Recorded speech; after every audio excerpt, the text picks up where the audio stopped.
այն որ Արցախը մի տեսակ խանգարիչ հանգամանք էր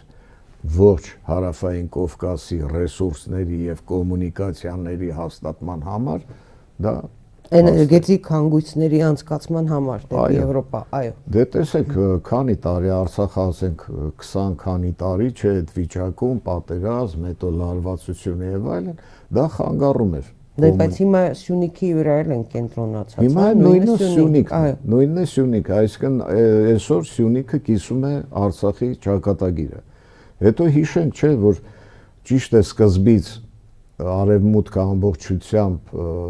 օժանդակում էր կամ պաշտպանում էր Արցախյան շարժումը,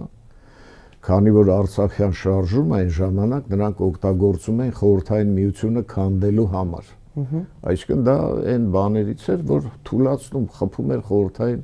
պետությանը, հարցեր էր բարձրացնում, իսկ Խորհրդային Միության ամենաթույլ կետը դա ազգային հարցն էր։